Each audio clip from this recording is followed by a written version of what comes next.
Hey, it's your girl Shani, the Jamaican Chatterbox, here with another episode of Organized Chaos. Today's episode is powered by Java Coffee. You see, with how cold these mornings are, the only thing that's getting me out of my bed in the morning is a hot cup of Java Coffee. We shouldn't be so reliant on things to give us energy, but believe me, some days my energy comes in the form of a cup. I was one of those teenagers back in the day that everybody else had a period and Shani didn't. My period started when I was 14 years old. It went away completely for 2 years and came back when I was 16. So I started my cycle extremely irregular from day one. Now, when I tell you, being a woman is a wonderful thing. There's so many beautiful experiences that come with being a woman, but being a woman is also extremely hard. And many people don't speak to the intricacies of what makes being a woman so hard. Everything in our bodies are orchestrated by hormones. And if from day one your hormones are already haywire, you know what kind of set up for a rough, very rough journey. So when my periods came back at 16, it would then come once a month. It would then skip 3 months, come back again in 3 weeks. So the cycle was so haywire. I started bleeding too frequently. Then I would stretch the bleeding infrequently, months and months apart. And I eventually went on birth control pill very early just to try and regulate my cycle. Shortly after, I was diagnosed with polycystic ovarian syndrome, also known as PCOS. When people hear the term PCOS, they first think, oh my God, you can't have children.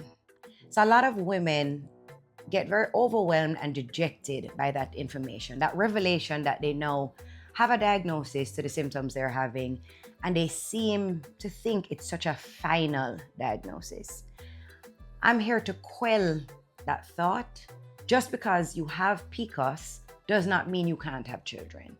So let's backtrack a little bit as to what polycystic ovarian syndrome actually means. Your ovaries end up with cysts.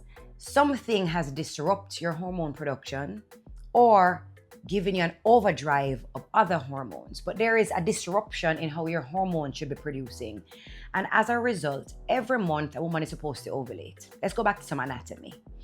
Every month we ovulate. Normally, 1 month is your right ovary ovulating, the second month is the left ovary ovulating, and we'd alternate like that. Something is making your hormones not produce as they're supposed to, and it disrupts how your ovaries release these eggs.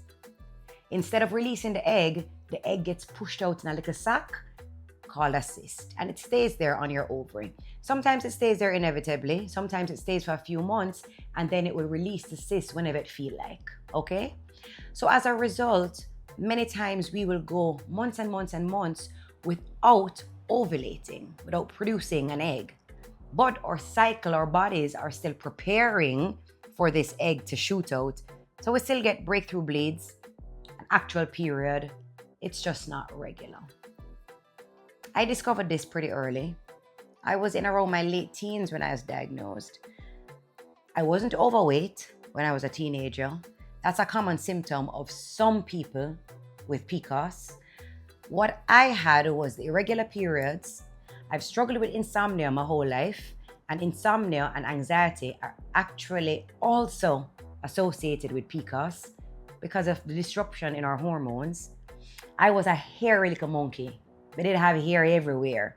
That is one of the symptoms of PCOS because we start producing higher male hormones. Disrupted period, hairiness, insomnia, anxiety. I actually was also plagued with a lot of headaches. Now finding out that headaches are also a symptom of PCOS. Understanding polycystic ovarian syndrome, there are actually 4 different types. So some people are considered to be infertile because their bodies are never producing eggs. Some people are subfertile. That's the category I fell in. Sometimes I ovulated, sometimes I didn't. You can delve into the 4 different aspects of PCOS. You can go speak to your gynae and get more knowledgeable about it, because different symptoms are connected with the different types. You may fall into a different category, but just know it is not a death sentence. It is not a, oh my God, I will never be able to have children type of vibe. PCOS can be grouped into 4 categories. We have insulin resistant PCOS. We have inflammatory PCOS. We have post-pill PCOS and adrenal PCOS. Now, all of these categories can further be divided into symptom-based. So of those 4 categories, let's now look at the symptoms. Now, we're going to have 5 main symptom categories. You have the obvious, menstrual and ovulation. As it says, either you're bleeding too frequently or not frequent enough, and you're either ovulating or not ovulating at all. And sometimes it's sporadic ovulation. Second category of symptoms is hormonal. A lot of people can get hormonal acne. They can become excessively hairy or thinning hair, and then you also have oily skin. The third category of symptoms are metabolic related. So the weight gain, stubborn belly fat, which is very hormone related, and that's why you even see it now in perimenopause. We have dark patches on the skin, insulin resistance, sugar cravings. So those really fall under the metabolic symptoms of PCOS. Fourth category deals with mental and emotional symptoms. So you have the brain fog, irritability, moodiness, fatigue, extreme tiredness. And you realize how many of these symptoms as it relates to PCOS, because of the hormone issues that us women are now still having in perimenopause and menopause, because hormones are what orchestrates everything in our bodies.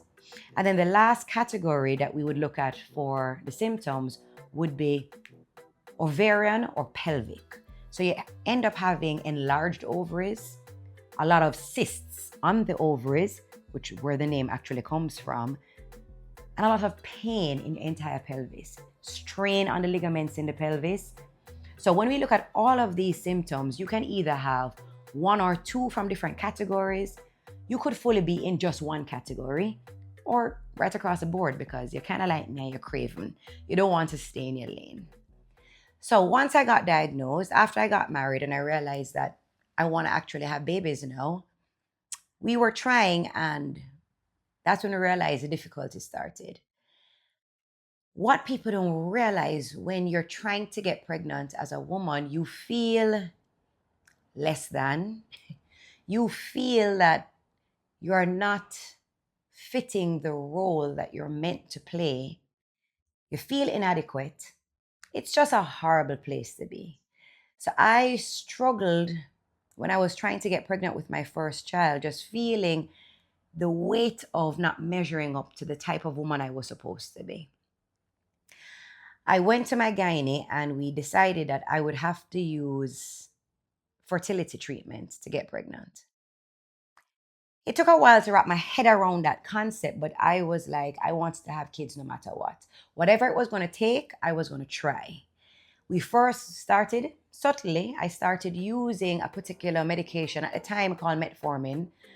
Metformin is usually used for people who have diabetes, because somebody who has PCOS, we're insulin resistant. Now, insulin is one of those hormones that orchestrates all the hormones in our bodies. So we tried seeing if I could regulate my insulin production. We tried the metformin, didn't work. Nothing really happened for me when I was using it. We then moved on to using something called Clomid. And we're trying to see if we can stimulate and get my ovaries to spit out the eggs that were being held in these cysts that were on my ovaries. Tried that for a while, didn't work. We decided to go, all right, let's step it up now to using injections. Now, story time. You know, with me, there's always a story. When you're using the injections, you're stimulating the ovaries to actually start to produce. They can measure the size of the follicles that are in those cysts, and they want your body to know produce and release these eggs that are in the follicles. Because I'm doing the ultrasound, they could tell me exactly when I would ovulate. And remember, when you ovulate, you have like a 3-day window for those eggs to get fertilized. So I go to my doctor. He is the absolute best gynae there is, Dr. Sean Winter. So I go to Dr. Winter. He does the ultrasound and he says, Shani, there are 3 eggs sitting there. Be mindful, you could get pregnant with twins or triplets. I'm like, Doc, let's go for it. I am willing to do whatever it takes to get myself pregnant. Let's get this show on the road. I'll take the 3 babies one time if that's the case. Calm down. Evidently, I don't have triplets. So he says, you're going to ovulate. I think you said it was March 10th. 10 p.m. is when your body is going to release those eggs. They literally have it down to a science. Now, this particular weekend, Dave and I were going with some friends to Portland, right? Keep in mind, I knew the day, I knew down to the time that we're going to actually ovulate. So we're down in the country in Portland, hanging out with friends. You know, me and the friends are outside, playing Kaluki. David fell asleep and the room cold as hell. Him locked up in the AC room. And I said, David, remember, 10 o'clock, we'll have to get busy. So I get up and I go into the room at 10 o'clock to say, David, I'm going to hop in the shower. You need to wake up because it's time to get the show on the road. I take a quick shower. I come into the room to find David fully stretching. Like fully stretching. Him I get ready for the performance of his life because this need for catch. This need for take. All right. This egg or eggs is now released. We're going to get this body pregnant. So I jump into the bed. Y'all can figure out the rest. We got busy, but I said, you know what?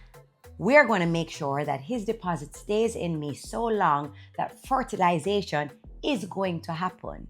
You best believe that after we had our wonderful romping in that bed, Shani inverted and went upside down because we keeping this deposit very long. So David comes back into the room and he's like, what are you doing? I'm like lying upside down, feet on the wall. And I'm like, honey, I'm going to stay here for just like 30 minutes just to make sure. So said, so done. Thank God it worked. I went back 2 weeks later, did an ultrasound, did the pregnancy test, and glory to God, Shani was pregnant. So my first round of fertility actually was very successful. Fast forward now, it's time for me to get pregnant with baby number 2. I met with my doctor and said, hey doc, we're going to get ready to start trying soon. What should I be doing in the meantime? Funnily, I spontaneously got pregnant with baby number 2. Fast forward yet another 4 years, trying again to get pregnant with baby number 3. Nothing was happening. No form of spontaneity. We're doing it by the clock. Nothing was happening. I decided, okay, we're going to go back to fertility treatment. I did 2 rounds of fertility treatment, trying to get pregnant with Mali. Did not work. Was it frustrating? It was. Did I come to peace with the fact that Shani got pregnant twice? You have your 2 babies. Let's not be ungrateful. I gave up trying. I actually started giving away everything. I gave away the cribs I had. I gave away, because I said, 2 rounds of fertility, nothing is working. Then I spontaneously got pregnant again. So I had 2 spontaneous pregnancies, 1 pregnancy that was done by fertility. What is challenging for women who have PCOS? Psychologically, it messes with you. It messes with you that you have to be so reliant on science and medicine to try and get pregnant, to try and achieve something that other women have naturally. I went through my childbearing years feeling frustrated, feeling inadequate as a woman, which is really stupid. Being able to get pregnant does not qualify you as being a complete woman. It doesn't. But we make so many things hang on what we expect womanhood to allow. I struggled with feeling inadequate and feeling less than. I struggled with not having natural childbirth. None of my birthing was labor and delivery and vaginal delivery. All of my birthing was done by C-sections. Once again, something that made me feel inadequate as a woman, less than. I've never even had a contraction. I don't know what labor is like. My first pregnancy, now keep in mind, this is actually completely unrelated to PCOS. Just one of the added struggles I had as a woman. My birthing experience that set the tone for all of my birthing experiences. When I got pregnant with India, if it wasn't challenging enough to have to do fertility treatment and injections every day to get my, I'm gonna say every day, it was like, I think, somewhere between 7 to 14 days of injections. I would drive to the clinic every morning because I was so afraid at the time of injections. I got over that real fast. I would have to drive to the clinic every morning to get these injections. So, finally got pregnant. Yippee, things were going great. Then I was hit with, at 6 months of pregnancy, I then developed preeclampsia. Here comes another story time. I never really planned to go this direction, but might as well. We are here. 6 months, I started retaining a lot of fluid. So Shani wasn't just looking a little puffy anymore. Shani started looking like, why do I look so swollen? Then every visit when I went to the doctor, my body was producing protein in my urine. I went from a 1+ of protein in my urine, then to a 2+. I went from 6 months pregnancy to 7 months pregnancy, and just, boy, Shani, you're not looking right.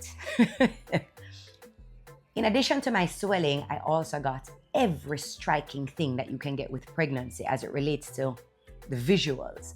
I got the hyperpigmentation, I got the warts all over me, I got the swollen lips, I got the spreading of my nose. I looked like I was beaten with an ugly stick. Like, Shani wasn't cute no more, made it ugly. Like, one lady actually said to me, "Oh, you're having a girl." I was like, "Wow, how did you know?" Those girls, they suck the beauty right out of you. That's what the woman said to me. If she did not have 6 girls, I would have crumbled and cried, but she kind of knew what she was speaking about. By the time I hit 7 months pregnant, I was so swollen, I could hardly even bend my joints. My skin started looking shiny. My doctor then tried to keep me pregnant and said, "I'm going to have to put you on bed rest to see if we can support this pregnancy and come off of all salts. We have to try some stuff to see if we can reduce how much protein your kidneys are pushing out and see if we can keep this pregnancy." Went on bed rest, wasn't working. By the time I hit 30 weeks of my pregnancy, they then put me in hospital to see if we could monitor this pregnancy in hospital and keep me pregnant longer. Wasn't working. All of my organs were shutting down one by one. I wasn't feeling that good and I was not looking good. I didn't realize how severe it was. I know that something wasn't right. People were coming and seeing me. I was unrecognizable. I am now moved from Natal Hospital because I was now considered so high risk. They couldn't keep me at Natal anymore. They actually moved me to UE. What was crazy during this time period, all of UE had my case. All of UE was saying, "It does not look like Shani is going to survive this." Cardiology had my case, nephrology had my case, pulmonology had my case. All my organs were shutting down. I can't say to you that I felt I was going to die, but that is what it was looking like. So this, I guess you'd say, was my first near-death experience. I can't stop to even imagine what my family was going through at this time. Having the hospital say, you may need to say your goodbyes and put things in order because it's not looking favorable. It was a challenging time. One morning at 5 a.m, I called David and I go, "I don't feel good. I don't feel right. Something is really wrong." That was my first day of, this isn't going well. This isn't going well. And this was a Monday morning. David calls my doctor and says, Dr. Winter, Shani is not doing good. I needed to go and check her. He came and the decision was made that this baby needs to be taken out now. This was 8 weeks early. So I made it in hospital to 32 weeks pregnancy. And they decided to take the baby early. After taking India by an emergency C-section, they realized that all my organs now started failing one after the other. Now with preeclampsia, normally taking a baby, the body starts to heal itself, and usually you would see immediate improving of the mother's symptoms. Instead, everything just started shutting down on me. My kidneys, my liver, everything started shutting down on me. I only started feeling, oh my God, I think I'm going to die. I think it was 2 days after they took India. I couldn't breathe. I started having issues with my breathing. This is when I said, it's over. It's over. I started panicking in that hospital. I couldn't catch my breath. I remember a nurse came to give me my checks, and as she was closing the curtains around my cubicle, my bed, I couldn't even get a private room. They had me right in front of the nurse's station. As the curtains closed, I started wailing. I am weeping and I'm telling this woman, I can't breathe. I can't breathe. I'm going to die and I haven't even seen my baby yet. She then calls, the doctors come in and check me. They then have to wheel me off to do an ultrasound of my chest. And they realized I was retaining so much fluid around my lungs and my heart. And that's what was making me feel like I couldn't breathe. I felt like I had an elephant sitting on my chest. Of course, they had to pump me with so much medication to chase fluid off of me. It was a disaster. After 3 weeks of this, my body started regulating a lot of medication. They wanted to do biopsies of my kidney and my livers to see if there was something else at play. Bottom line, it was just a really bad case of preeclampsia. Because I had that C-section with India so early and I got pregnant quite quickly, was 20 months after I got pregnant, they thought it was too risky for me to try and push out my second baby. After having 2 C-sections, you're no longer even given the option to have natural delivery for your third. So needless to say, my journey as a woman from when my period first started to my getting pregnant to how I had my babies, my journey hasn't been easy. What I went through affected how I functioned as a woman. Feeling inadequate as a woman. And it really messed with my confidence. It messed with the role that I played. And I'm here to say we're not defined by one particular thing that makes us a woman. We're not defined by getting pregnant. We're not defined by getting married. We're not defined by how our bodies carry pregnancies. We're not defined by having babies how you think you should, by what society says you become a mother by birthing a baby. I've never had contractions one day in my life. It doesn't make me less of a mother. I didn't conceive all my pregnancies naturally. It does not make me less of a woman.